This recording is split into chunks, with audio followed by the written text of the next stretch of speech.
La justice de Dieu, merci le Sénégal, merci d'avoir vaincu la corruption, merci d'avoir sauvé cette CAN. Monsieur Sadio Mané, mais c'est... Saviez-vous que le football africain est souvent entaché par des scandales de corruption?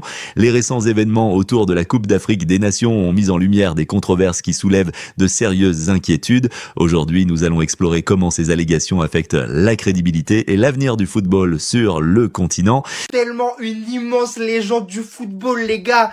Il a fait aujourd'hui, les gars, mais c'est tellement symbolique, c'est tellement légendaire. J'ai rarement ressenti autant d'émotions pour un pays qui n'est pas le mien. Alors que toute l'équipe sénégalaise était rentrée dans le vestiaire, tout le monde et c'était justifié parce qu'ils étaient en train de se faire voler la finale. C'était du jamais vu. Lui seul, comme un vrai patron, comme un vrai leader, comme un vrai monsieur, il a rappelé toute l'équipe du Sénégal. Il a fait venez, on va jouer comme des hommes, venez. Et le reste appartient à l'histoire. Brahim Diaz a raté son pénalty parce que oui, il a raté son pénalty, a commencé même pas à réinventer l'histoire, à me dire il a fait exprès. Non, il a pas fait exprès, il a raté son pénalty.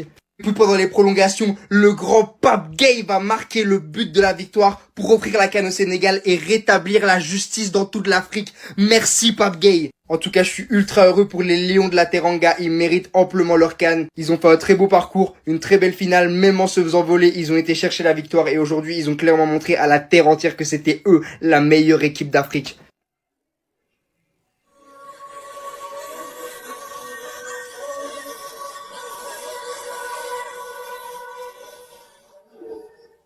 Vous savez ce que j'aimerais pour cette finale? C'est que le Maroc écrase le Sénégal sans aucune contestation arbitrale.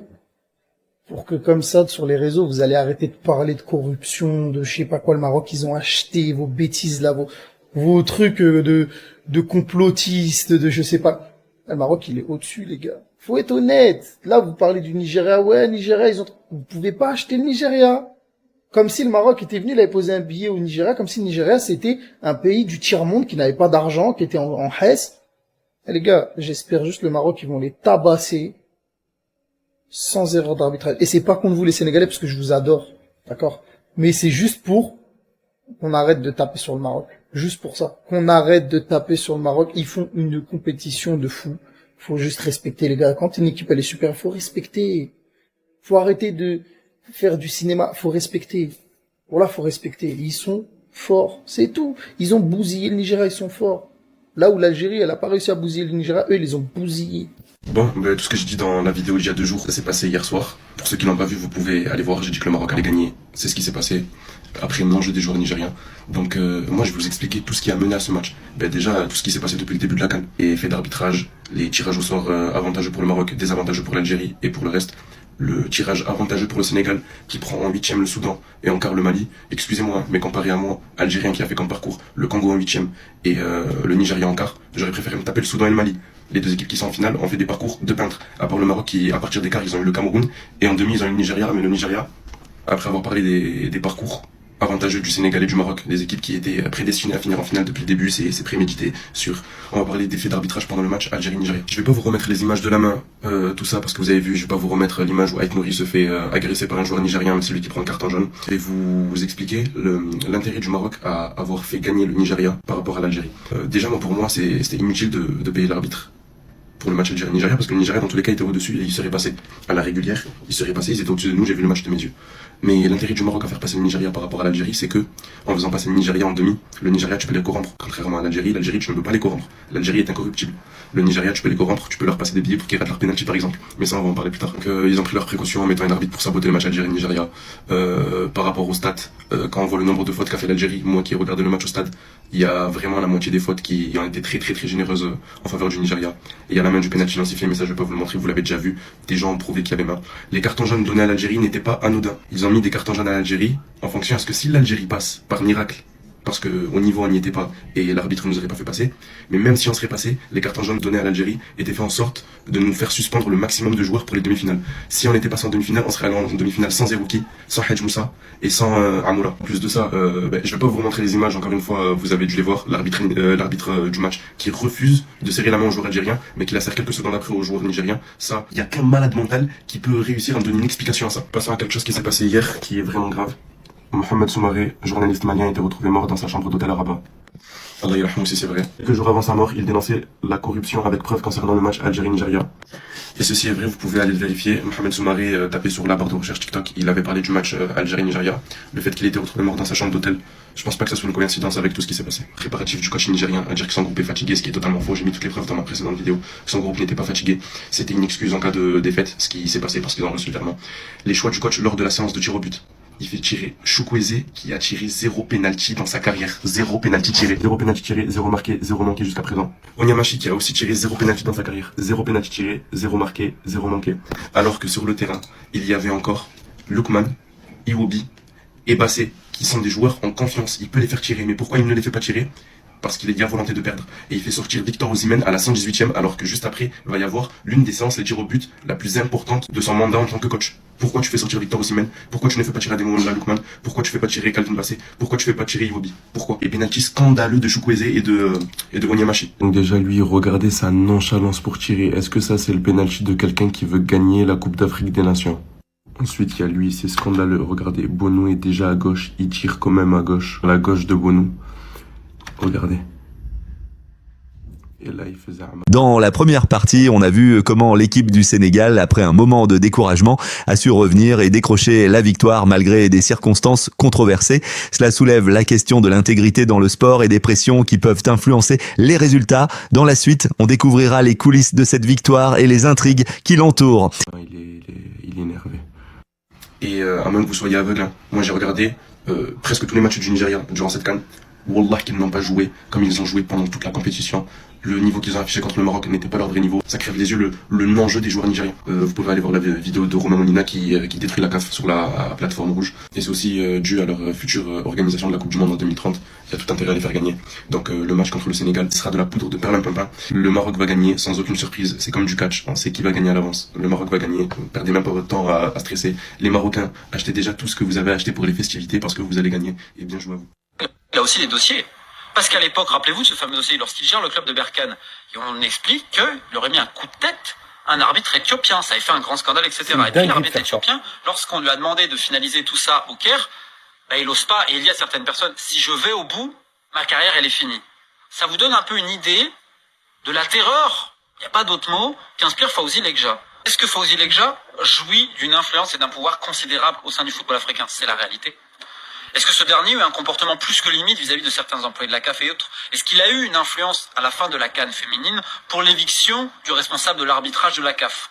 C'est ce qui se dit en interne, avec des mots encore qui étaient très déplacés suite à la défaite en finale. Est-ce que Fawzi Lekja aurait dû, comme tant d'autres, passer devant la commission d'éthique ou disciplinaire pour ce qui s'était passé à l'époque? Mais il n'est pas allé. Oui. Est-ce que ça a été fait? Non. Quand on vous dit que cette CAN, elle est corrompue, ce n'est pas pour rien.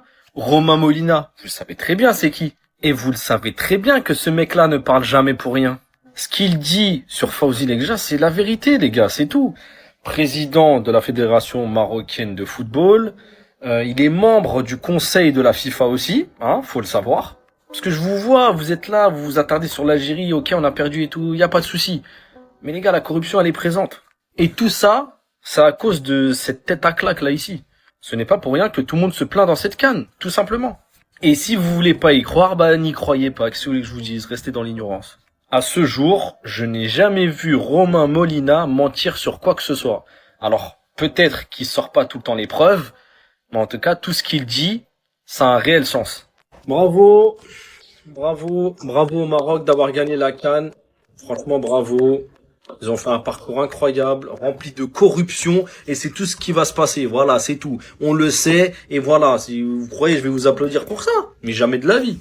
Je sais, tu sais, il sait, nous savons, vous savez, ils savent. Voilà, tout le monde le sait, ça a été la CAN de la corruption, ça a été catastrophique. Et c'est tout, il y a rien d'autre à ajouter. Les gars, comment vous pouvez... Je sais même pas pourquoi je criais tout... CAN de la corruption, voilà, CAN de la corruption. Retenez juste ça, CAN, corruption. Corruption, CAN, voilà. Les pénaltys non sifflés. Les fautes commises, des fois non sifflées et pas de carton jaune. Hors jeu. L'arbitre qui siffle à chaque fois pour l'équipe adverse. Non les gars, non, je suis désolé. Non. Pour moi, cette CAN-là, s'ils la remportent, bon, je pense qu'ils vont la remporter, c'est la CAN de la honte, tout simplement. C'est la CAN de la honte. La CAN 2025, c'est terminé. Elle a livré son verdict. Le verdict, il est connu. Un beau champion, il faut le dire, le Sénégal.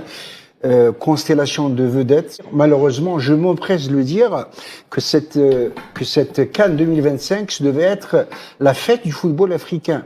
Et quand j'ai dit la fête du football africain, c'est-à-dire du foot, de la sportivité, du fair play et surtout l'union entre les peuples africains. Oui. Ce devait être justement tout cela. Malheureusement, ça n'a pas été le cas. Et je pense que, on dit qu'il y a les moyens. Bon, les moyens importent peu. Il y avait peut-être le contenu, mais le contenant a laissé à désirer dans la mesure où il y a eu trop de dérapages. Malheureusement, depuis quelques années, le football africain est gangréné par deux vices, l'argent et la politique. Tout s'achète, tout se vend dans le football africain. C'est dommage dans la mesure où la CAF a vendu son âme. Je vais aller dans votre sens par rapport à la même mise, notamment de Fouzi Larjar, qui est le président de la Fédération marocaine du football. Et je vous donne quelques informations. Le vendredi 16 janvier 2026, il y a eu la réunion du comité exécutif de la CAF. Avant Fouzi Larjar, il y avait le président de la Fédération nigériane de football, M. Ibrahim Moussa Gusso, qui a protesté contre les conditions d'arbitrage lors de la Coupe d'Afrique des Nations, les mauvaises conditions, la tricherie. Fouzi Larjar se lève, il insulte la mère du président de la Fédération nigérienne, et il a eu un comportement irrespectueux à son égard. Théoriquement, Fouzi Larjar, qui est quand même un membre dirigeant de la Confédération africaine de football, devrait passer par la commission de discipline. Cela n'a pas eu lieu, et par le passé, vous vous rappelez, Mohamed, que Fouzi Larjar avait frappé un arbitre lors du match de Nahdat Berkane contre une équipe égyptienne. Il n'a jamais été sanctionné pour ça. Pour l'arbitrage, et je termine avec ça, c'est que Fouzi Larjar a préparé, en fait, la Coupe d'Afrique, a préparé l'arbitrage scandaleux dans la Coupe d'Afrique. Qu'est-ce qu'il a fait? En juillet 2025, il a il a tout fait pour changer le président de la commission d'arbitrage, qui était l'Ivoirien Doué Noumé Diaz, et il a fait remplacer par Olivier Safari Cabal, qui a été nommé juste avant la Coupe d'Afrique des Nations, c'est-à-dire en décembre 2025.